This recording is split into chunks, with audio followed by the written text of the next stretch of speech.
اب یہ جو آخری آیت تھی اس کے حوالے سے دوسرے رکوع میں مضمون چل رہا ہے. وَلَقَدْ مَكَّنَّاكُمْ فِي الْأَرْضِ،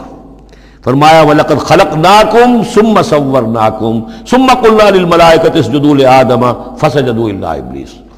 دیکھو ہم نے تمہیں بنایا، پھر تمہاری تصویر کشی کی، پھر ہم نے کہا فرشتوں سے جھک جاؤ آدم کے سامنے.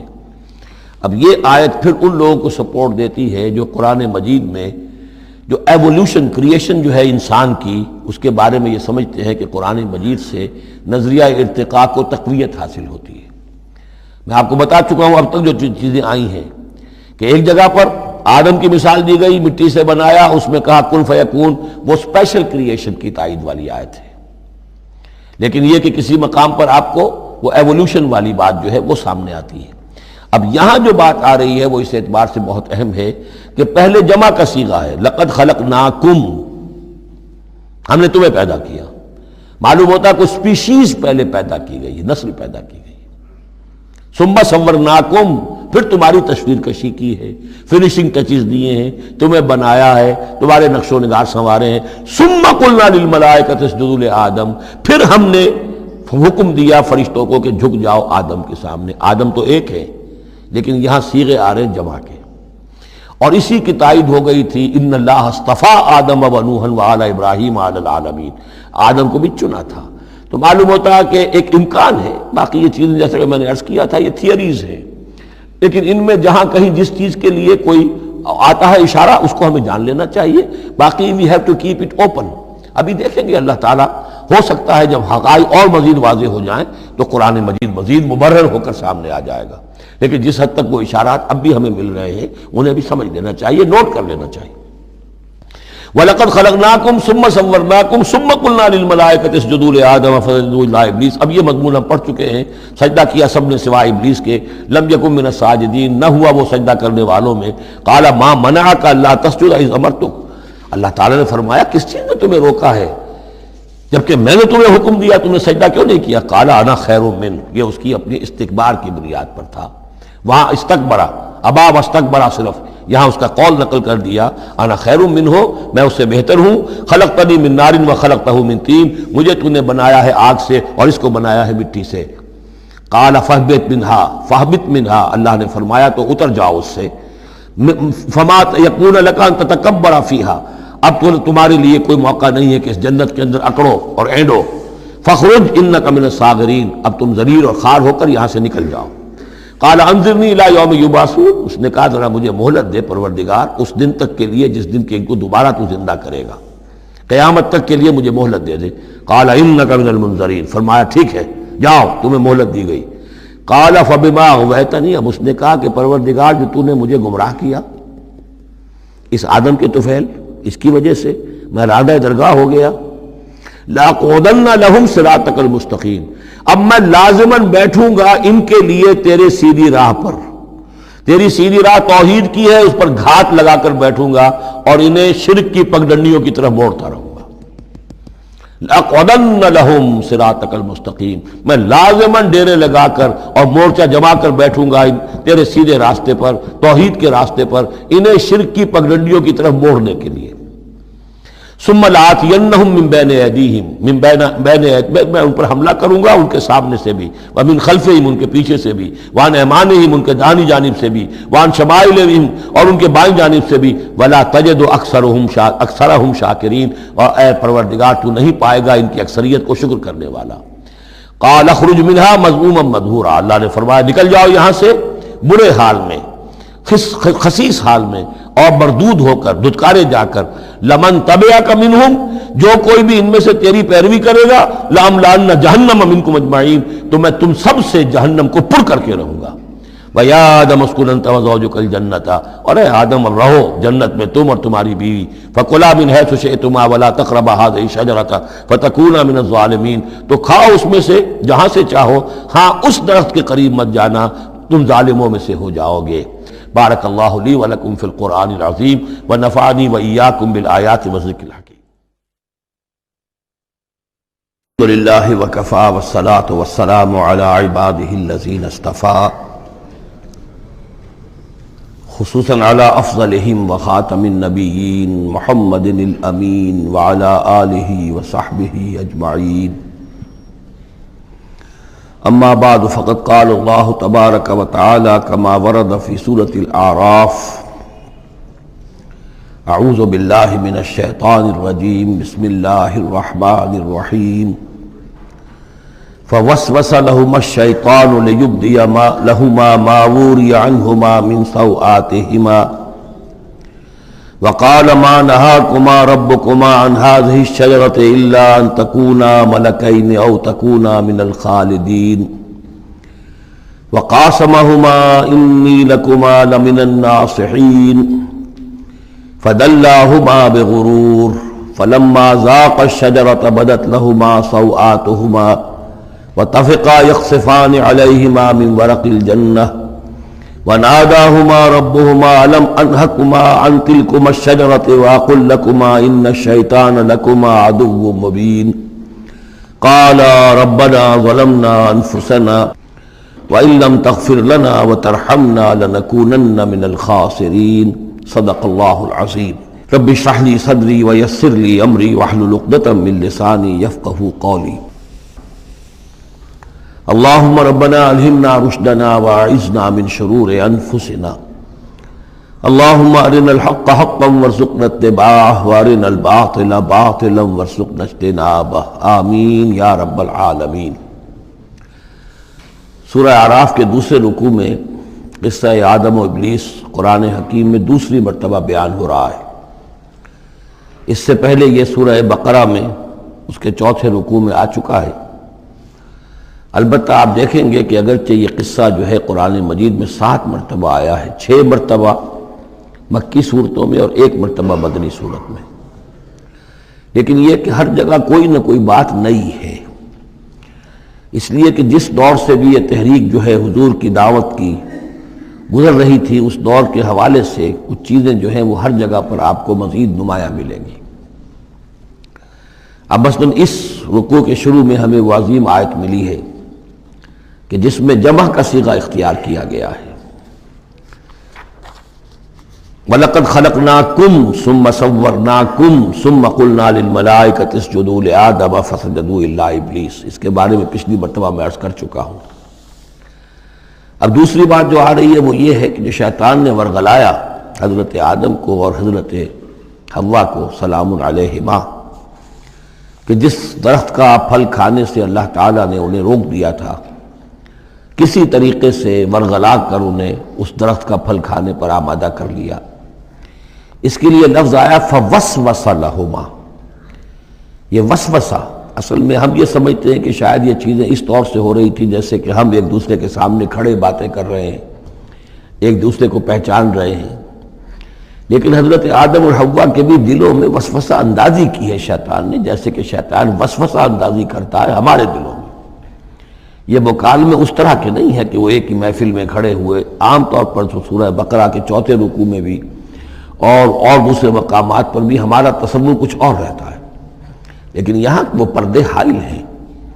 ابلیس جو ہے وہ یقیناً جو ہے جنات میں سے تھا، حضرت آدم علیہ السلام کے لیے اس وقت بھی وہ انویزیبل تھا، لہذا نفس جو آیا ہے فوسوس لہما الشیطان، وسوسہ ان کے دلوں میں ڈالا،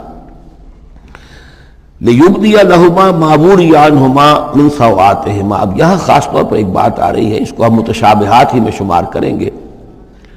یہاں ایک خاص اثر ظاہر کیا جا رہا ہے کہ وہ شجر ممنوع تھا، اس کا پھل کھانے کا ایک نتیجہ برآمد ہوا،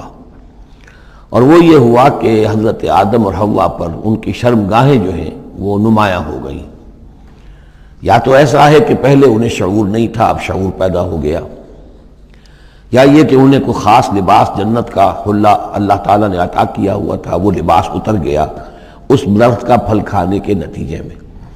یہ چیزیں ایسی ہیں کہ جس سے یقیناً بہت سے لوگوں کو کچھ قیاس آرائیوں کا موقع ملا ہے۔ بعض لوگوں کے نزدیک یہ نیکی اور بدی کی تمیز کا درخت ہے اصل میں، کہ جس کو کھاتے ہی نیکی اور بدی کی تمیز پیدا ہو جاتی ہے۔ بعض حضرات کا خیال یہ ہے کہ یہ اصل میں پہلا سیکشول ایکٹ ہے آدم اور حوا کے مابین، جس کو اس سے تعبیر کیا گیا ہے۔ یہ مختلف آراء ہیں، مختلف جو ہیں اس میں قیاسات ہیں، لیکن صحیح بات شکل یہی ہے کہ اس کے ضمن میں ابھی ہمیں اس کو متشابہات ہی کے دائرے میں رکھ کر اور اس کے بارے میں کوئی قطعی اور حقیقی اور یقینی رائے جو ہے قائم کرنے کی کوشش نہیں کرنی چاہیے، تاکہ کہیں اور معلومات جو ہیں ہماری سائنس کے ذریعے سے اکتشافات اور معلومات کا دائرہ اور وسیع ہو جائے تو اس سے ہم پہنچ جائیں اس کی کنہ تک کہ وہ درخت کون سا تھا۔ لیکن یہاں ظاہر کیا گیا ہے کہ شیطان نے جو وسوسہ اندازی کی ان کے دلوں میں وہ یہ تھی،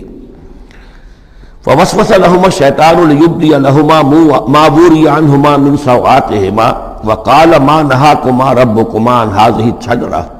اور اس نے کہا، یہ وسوسہ اندازی کی کہ نہیں روکا ہے آپ دونوں کو آپ کے رب نے اس درخت سے، الا ان تکونا ملکین، مگر یہ کہ کہیں آپ نہ ہو جائیں فرشتے نہ بن جائیں، او تکونا من الخالدین، یا ہو جائیں آپ ہمیشہ ہمیش رہنے والے۔ اب اس میں سیدھی سی بات یہ ہے کہ فرشتوں کو تو جھکایا گیا حضرت آدم کے سامنے، تو فرشتہ بن جانا کون سی بہت بڑی بات تھی، لیکن یہ کہ انسان بسا اوقات اپنی اصل حقیقت کو، اصل مقام کو بھول جاتا ہے، نسیان ہو جاتا ہے، اور یہ بات گویا کہ شیطان کے وسوسہ اندازی سے ان کے ذہن میں پیدا ہوئی، یا یہ کہ آپ ہمیشہ ہمیش رہیں اور آپ پر موت طاری نہ ہو۔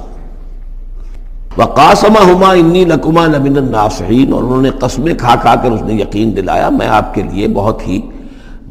یعنی مخلص ہوں، اور جو رائے دے رہا ہوں وہ بہت صحیح ہے۔ فَدَلَّاهُمَا بِغُرُورٍ، تو دھوکہ دے کر انہیں، جس کو ہم کہتے ہیں مائل کر ہی لیا، شیشے میں اتار ہی لیا۔ فَلَمَّا ذَاقَ الشَّجَرَةَ، تو جب ان دونوں نے چکھ لیا اس درخت کے پھل کو، بَدَتْ لَهُمَا سَوْآتُهُمَا، ظاہر ہو گئی ان پر ان کی شرمگاہیں، وَاتَّفِقَا يَخْصِفَانِ عَلَيْهِمَا مِنْ وَرَقِ الْجَنَّةِ، اور وہ اب لگے درخت کے جو جنت کے پتوں کو گانٹھ کر اپنے لیے لباس بنانے کے لیے، تفقا یخصفان، گانٹھنے لگے، جوڑنے لگے، کہ جو جنت کے پتے تھے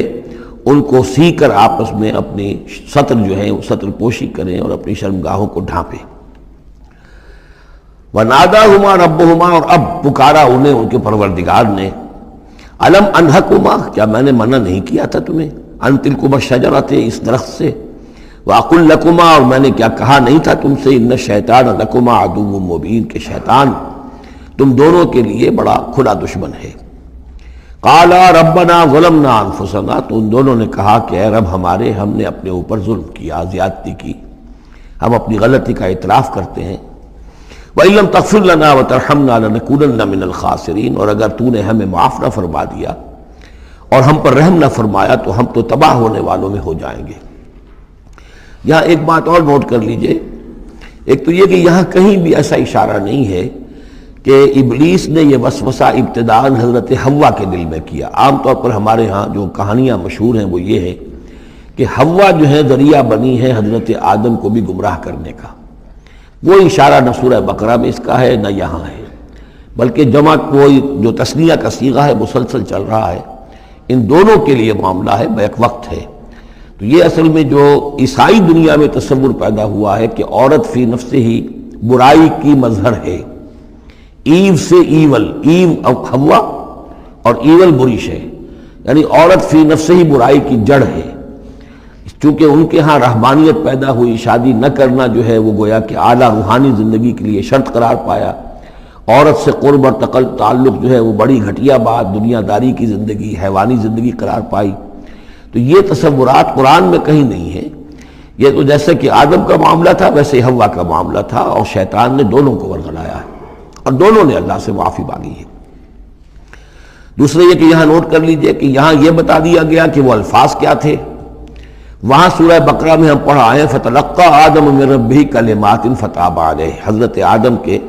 دل میں جو ایک سخت پشیمانی کے جذبات پیدا ہوئے تو اس کے لیے الفاظ خود اللہ تعالیٰ نے تلقین فرما دیے، اور وہ الفاظ یہ ہیں ربنا ظلمنا انفسنا وان لم تغفر لنا وترحمنا لنکونن من الخاسرین قال اهبطوا بعضكم لبعض عدو، اور اللہ نے فرمایا کہ اب اترو یہاں سے۔ حبوط کے بارے میں گفتگو میں سورہ بقرہ میں کر چکا ہوں، تم ایک دوسرے کے دشمن ہوگے، عداوت جو ہے وہ چل رہی ہے شیطان اور اس کی ذریت اور حضرت آدم کی اولاد، اس کے مابین تو سب سے بڑی دشمنی ہے، مستقل دشمنی ہے۔ باقی یہ ہے کہ انسانوں کے اندر بھی آپس میں دشمنیاں چلتی ہیں۔ وَلَكُمْ فِي الْأَرْضِ مُسْتَقَرٌّ وَمَتَاعٌ إِلَىٰ حِينٍ، اور اب تمہارے لیے زمین میں ٹھکانہ ہے اور ساز و سامان ہے، ضرورت کی چیزیں ہیں، الہین ایک وقت معین تک کے لیے، یہ ابدی نہیں ہے، ہمیشہ کے لیے نہیں ہے، ایک خاص وقت تک کے لیے اب تمہیں وہاں رہنا بسنا ہے، اور وہاں رہنے بسنے کے لیے جو ضروری چیزیں ہیں وہاں فراہم کر دی گئی ہیں۔ قال فیہا تحیون وفیہا تموتون ومنہا تخرجون، ساتھ یہ بھی فرما دیا کہ اب اسی زمین میں تم رہو گے اور اسی میں تم مر کر داخل ہو جاؤ گے، فیہا تموتون اسی میں مرو گے، ومنہا تخرجون اور اسی میں سے تمہیں دوبارہ نکال لیا جائے گا بعث بعد الموت۔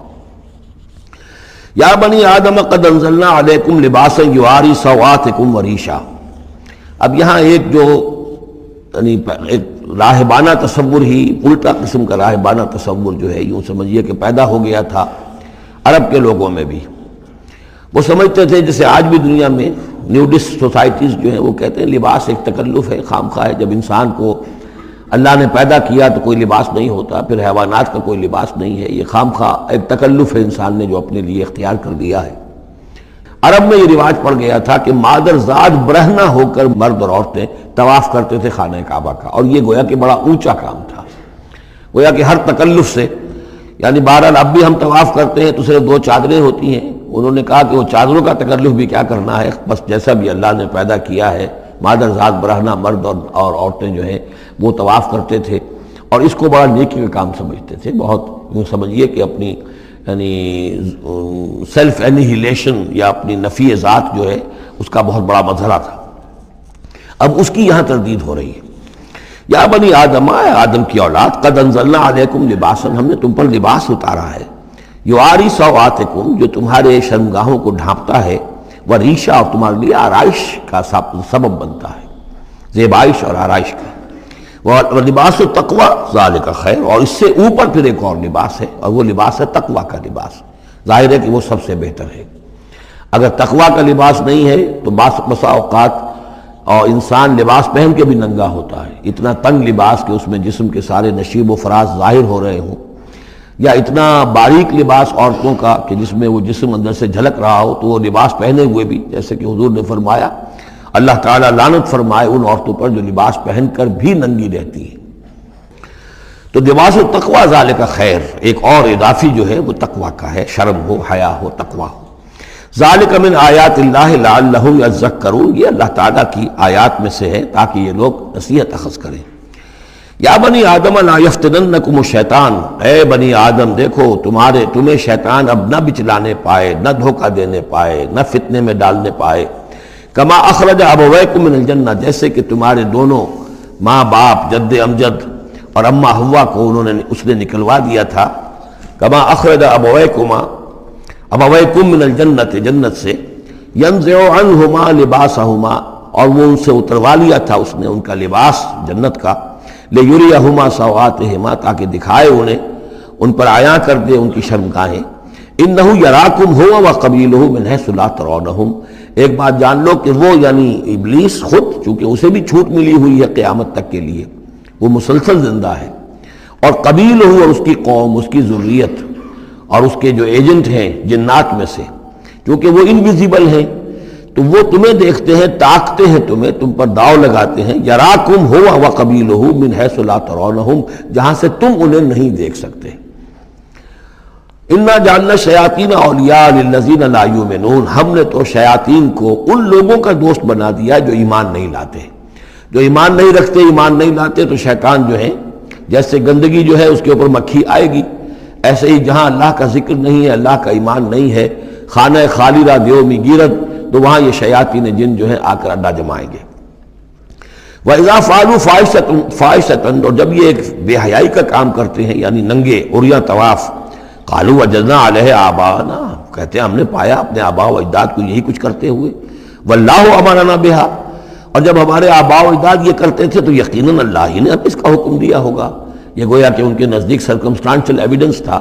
کہ جب ایک ریت چلی آ رہی ہے، ایک رسم چلی آ رہی ہے، تو یقیناً اللہ ہی نے کہا ہوگا۔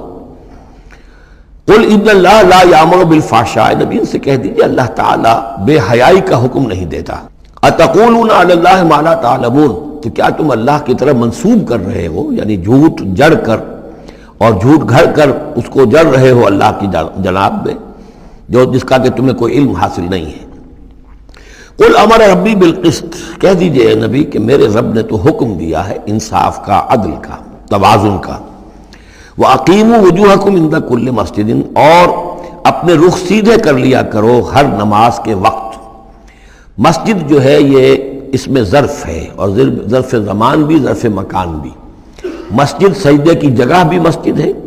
اور سجدے کا وقت جو ہے ظرف زمان وہ بھی مسجد ہے۔ وَادْعُوهُ مُخْلِصِينَ لَهُ الدِّينَ، اور اس کو پکارا کرو، اس سے دعا کیا کرو، لیکن اس کے لیے اپنی اطاعت کو خالص کرتے ہوئے، یعنی اللہ تعالیٰ سے دعا کرنے کی ایک شرط ہے، اس کی اطاعت کو اپنے اوپر لازم کرو۔ جیسے کہ سورہ بقرہ میں ہم جہاں روزے اور رمضان کے احکام اور حکمتوں کا بیان ہوا ہے، اس میں فرمایا گیا وَإِذَا سَأَلَكَ عِبَادِي عَنِّي فَإِنِّي قَرِيبٌ أُجِيبُ دَعْوَةَ الدَّاعِ إِذَا دَعَانِ فَلْيَسْتَجِيبُوا لِي،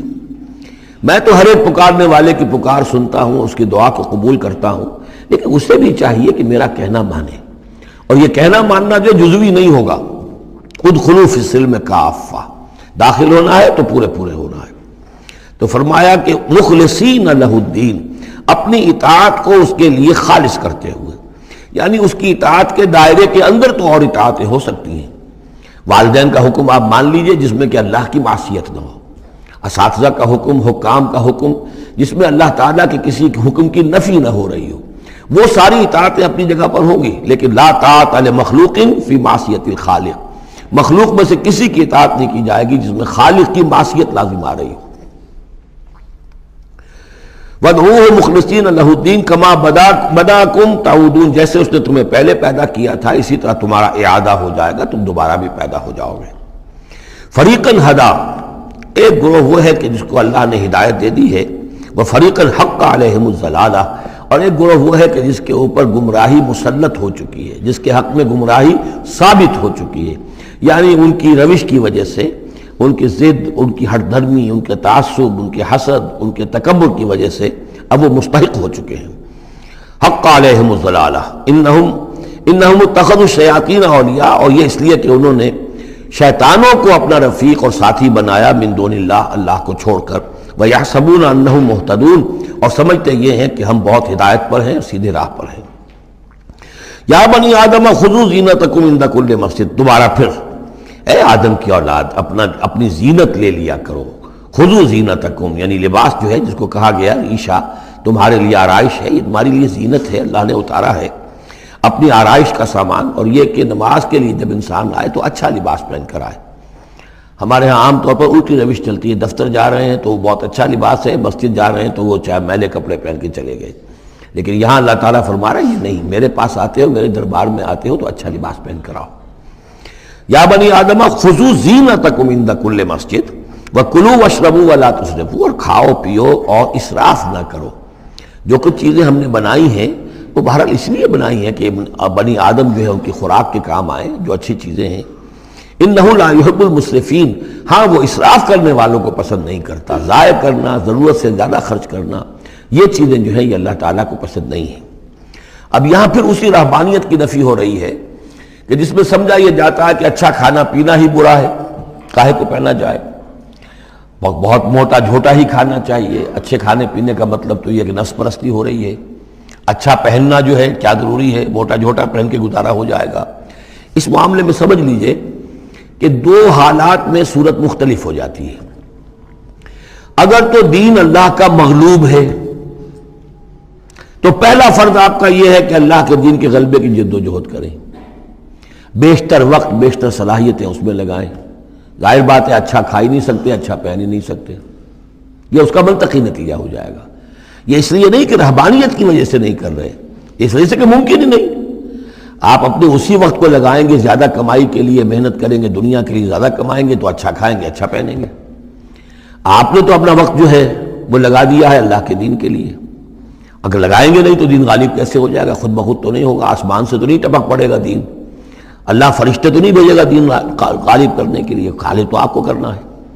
لہذا اس صورت میں تو نیچرل یہ ہو جاتا ہے کہ پھر کم سے کم کرو، کم سے کم کرو، کم سے کم کرو، اپنے معیار زندگی کو اور نیچے لاؤ، اور نیچے لاؤ، اور نیچے لاؤ، تاکہ زیادہ سے زیادہ وقت، زیادہ سے زیادہ اپنی صلاحیتیں، زیادہ سے زیادہ اوقات، زیادہ سے زیادہ اپنے وسائل کو آپ فارغ کر سکیں اللہ کے دین کے لیے۔ لیکن اس حالت میں یہ جو ہوتا ہے یہ کسی رہبانیت کی وجہ سے نہیں ہے، جیسے کہ صحابہ کرام نے سختیاں جھیلی، بھوک برداشت کی، گھر بار چھوڑے، لیکن وہ کسی رہبانیت کے نظریے کے تحت نہیں تھے، وہ ایک مثبت جہادی نظریہ ہے، جد و جہد، انقلابی جد و جہد۔ اور اس انقلابی جد و جہد میں تو دنیا میں جو بھی کوئی آئی ہے پارٹی، ریولوشنری پارٹی، اسے یہ سختیاں جھیلنی پڑی ہیں، چاہے وہ کمیونسٹ ہو یا کوئی اور ہو۔ انقلاب تو اس کے بغیر آتا ہی نہیں ہے۔ البتہ اگر دین غالب ہو گیا، قائم ہے، اب گویا کہ جو ریاست ہے، اسلامی ریاست ہے، نظام خلافت ہے، اب آگے دین کو پھیلانا اور عام کرنا اور مزید اس کے غلبے کی جد و جہد کی توسیع جو ہے یہ ریاست کے ذمہ آ گئی۔ ریاست جو بھی اپنے شہریوں کے اوپر اس کے لیے بوجھ ڈالتی ہے، جو ٹیکس ڈالتی ہے، یا جو بھی والنٹیئرز مانگتی ہے، یہ لڑائی جو ہے ڈرافٹنگ کرتی ہے، وہ ٹھیک ہے، اس کے مطابق اگر اسے چاہیے 10,000 آدمی نکل آئے، باقی کی طرف سے یہ فرض کفایہ ادا ہو گیا۔ ریاست کے قائم ہونے کی شکل میں صورتحال بدل جاتی ہے۔ اب آپ اپنے گھر میں رہیں، جو وقت آپ کے پاس ہے آپ اچھا کمائیں، اچھا کھائیں، اچھا پہنیں، کوئی حرج نہیں۔ آپ اپنے بچوں کو بھی اچھا کھلائیں، حلال سے کمائیں، اچھا کھلائیں۔ کوئی اسی طریقے سے کوئی آپ کو علمی کوئی آپ کا پرسوٹس ہیں، ایکیڈیمک پرسوٹس ہیں، ان میں لگے، یا یہ کہ اگر آپ نوافل میں لگنا چاہتے ہیں نفل پڑھیں اور اس کے ترقی جو ہے، اپنی روحانی ترقی جو ہے وہ تقرب بالنوافل کے ذریعے سے کرتے چلے جائیں۔ تو یہ تینوں راستے جو ہیں انسان کے لیے کھلے ہوں گے۔ کب؟ جبکہ دین غالب ہو۔ اس بنیادی بات کو بھی لوگوں نے سمجھا ہے، اس لیے وہ رہتے ہیں کنفیوژن میں۔ صاحب اولاد کا بھی حق ہے، صاحب بیویوں کا بھی حق ہے، اس کا بھی حق تو سب کا ہے، لیکن یہ کہ وہ جو صحابہ کرام کو یاد نہیں تھا کہ ان کے بھی حقوق ہیں، یا ان کا دین اور تھا، ہمارا دین اور ہے؟ کیا حضور کو پتہ نہیں تھا کہ میری ازواج مطہرات کے بھی دین ہے، ان کا بھی کیا بھی حق ہے؟ انہوں نے ذرا اپنے نفقے کے اندر اضافے کا مطالبہ کیا تو گویا کہ ایلا کا معاملہ کر لیا، گویا کہ طلاق کی دھمکی دے دی۔ یہ کیوں ہوا؟ کیا ان کے جو خاندان والے تھے ان کا حق نہیں تھا؟ ان کو وہ چھوڑ کر آ گئے مکے میں اور بھیڑیوں کے حوالے کر کے آ گئے، گویا کہ قریش کے سرداروں کے حوالے ان کے رحم و کرم پر چھوڑ کر آ گئے نا مدینے، جن کو ہجرت کا حکم ملا ہے۔ یہ ساری چیز دن میں یہ ہے، دو شکلیں مختلف۔ ایک ہے دین مغلوب ہے تو پہلا فرض ہے یہ کہ دین کو غالب کرنے کی جد و جہد کرو، ایک جماعتی زندگی کے اندر منسلک ہو کر تن من دھن، ان صلاتی و نسکی و مایایا و مماتی للہ رب العالمین، کم سے کم نکالو اپنے لیے، کم سے کم۔ اب ظاہر بات ہے اس میں تو پھر کم سے کم پر ہی گزارا کرنا ہوگا، صرف سبسسٹنس لیول جس کو کہا جائے، اپنے آپ کو برقرار رکھنے کے لیے، تاکہ جسم اور جان کا رشتہ تعلق جو ہے برقرار رہے، کام کر سکے آدمی۔ ہاں جب دین غالب ہو جائے اب مسئلہ بالکل مختلف ہو گیا ہے، اب ریاست ہے اور ریاست نے اپنی فوجیں بھی رکھی ہوئی ہیں، جو بھی ذرائع ہیں، ہاں جب بھی ضرورت ہوگی وہ شہریوں کو بلائے گی، اس وقت حاضر ہونا فرض ہو جائے گا۔ لیکن ورنہ عام حالات میں ریاست اس فرائض کو ادا کر رہی ہے، مزید توسیع دعوت دین کی اور غلبہ دین کی وہ ریاست کے ذمہ ہے، اسلامی ریاست ہے، نظام خلافت ہے۔ اب آپ جو ہے انڈیویجولز کی حیثیت سے اپنے کاروبار میں لگ جائیں، یا کوئی شخص اپنی روحانی ترقی میں لگ جائے، کوئی شخص یہ کہ دولت زیادہ سے زیادہ کمائے اور وہ اس کو ثواب کے کاموں میں صرف کرے، کوئی شخص جو ہے کسی سائنس میں، کسی اور شعبے میں اسے علمی دلچسپی ہو جائے، تحقیق کے کاموں میں، سارے راستے کھلے ہوں گے۔ اس صورت میں اچھا کھانا، اچھا پہننا کوئی حرام شے نہیں، تو جبکہ رہبانیت اس حالت میں بھی اس کے لیے کوئی گنجائش نہیں چھوڑتی۔ تو یہاں اس کی نفی کی جا رہی اس رہبانیت کے نظریے کی، قل من حرم زینت اللہ التی اخرج لعبادہ، کہیے ان سے پوچھئے کس نے حرام کی ہے وہ زینت جو اللہ نے نکالی ہے اپنے بندوں کے لیے، والطیبات من الرزق، اور کس نے حرام کیے ہیں پاکیزہ کھانے کی چیزیں۔ قل ہی للذین آمنوا فی الحیات الدنیا، کہہ دیجئے یہ تمام چیزیں دنیا کی زندگی میں بھی اللہ تعالیٰ نے تو اہل ایمان ہی کے لیے بنائی ہیں، خالصۃ یوم القیامہ، ہاں دنیا میں وہ کفار کو بھی دے رہا ہے، تم بھی کھا پی لو، برت لو یہاں پہ جو کچھ کرنا ہے، اس لیے کہ آخرت میں تمہارا کوئی حصہ نہیں ہے، البتہ آخرت میں جا کر یہ تمام اچھی چیزیں خالصتاً یوم القیامہ، قیامت کے دن تو یہ خالصتاً جو ہے اللہ کے اہل ایمان بندوں کے لیے ہو جائیں گی، پھر کافر کو کوئی شے نہیں ملے گی۔ کذالک نفصل الآیات، اس طرح ہم اپنی آیات کی وضاحت کرتے ہیں، لقوم یعلمون، ان لوگوں کے لیے جو علم رکھتے ہو یا جو علم حقیقی حاصل کرنا چاہیں۔ قل انما حرم ربی الفواحش ما ظہر منها وما بطن، کہہ دیجئے کہ میرے رب نے تو حرام قرار دیا ہے بے حیائی کی باتوں کو، خواہ وہ اعلانیہ ہو اور خواہ چھپی ہوئی ہو، بے حیائی خواہ چھپی ہوئی ہو، وہ بھی اللہ تعالیٰ کو پسند نہیں ہے، وہ بھی حرام ہے۔ والاسم، اور گناہ کو حرام کیا ہے، والبغی، اور ناحق زیادتی کرنا کسی دوسرے پر بغیر الحق، وان تشرکوا باللہ ما لم ينزل بہ سلطانہ، اور اس کو حرام ٹھہرایا ہے کہ تم اللہ کے ساتھ شریک ٹھہراؤ کسی ایسی چیز کو جس کے لیے اس نے کوئی سند نہیں اتاری ہے، وان تقولوا علی اللہ ما لا تعلمون، اور حرام قرار دیا اس بات کو کہ تم اللہ کی طرف منسوب کرو وہ چیزیں کہ جو تم نہیں جانتے، جس کے لیے تمہارے پاس کوئی علم نہیں ہے۔ وَلِكُلِّ أُمَّةٍ أَجَلٌ، ہر قوم کے لیے، ہر امت کے لیے ایک وقت معین ہے، یعنی جب بھی کبھی کوئی رسول ہم بھیجتے رہے ہیں تو ایک مدت ہوتی ہے، اس وقت تک اس کو مہلت ہوتی ہے قوم کو کہ وہ رسول کی دعوت سے استفادہ کر لے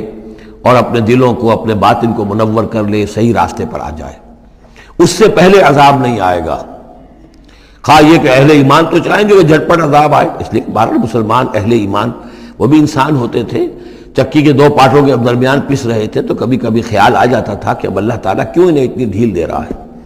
یا ابو جہل کو اتنی ڈھیل کیوں دے دی ہے کہ اس نے حضرت سمیہ رضی اللہ تعالیٰ عنہ کے ساتھ یہ سلوک کیا، ابو جہل کو کیوں اتنی ڈھیل دے دی ہے کہ اس نے حضرت یاسر کو شہید کر دیا رضی اللہ تعالیٰ عنہ۔ لیکن یہ خیال تمہارا اپنی جگہ ہے، ہماری حکمت اپنی ہے۔ ہماری حکمت کیا ہے کہ جب رسول ہم نے بھیجا اس قوم کے لیے ایک اجل معین کر دی، اس اجل سے پہلے عذاب آئے گا نہیں، ہاں جب وہ اجل آ جائے گی پھر وہ رکے گا نہیں، اس کے اندر اندر معاملہ انہیں طے کرنا ہے، ادھر یا ادھر۔ وَلِكُلِّ أُمَّةٍ أَجَلٌ، یہ ہم پڑھ چکے ہیں سورہ نام میں کہ اگر میرے پاس ہوتی وہ شے، میرے اختیار میں ہوتی کہ جو تم جلدی مچا رہے ہو، تو کبھی کا میرا اور تمہارے درمیان قصہ جو ہے چکایا جا چکا ہوتا۔ فَإِذَا جَاءَ أَجَلُهُمْ، لیکن جب ان کی اجل آ جائے گی، لَا يَسْتَأْخِرُونَ سَاعَةً وَلَا يَسْتَقْدِمُونَ، نہ تو وہ اس کو مؤخر کر سکیں گے ایک گھڑی بھی، اور نہ ہی اسے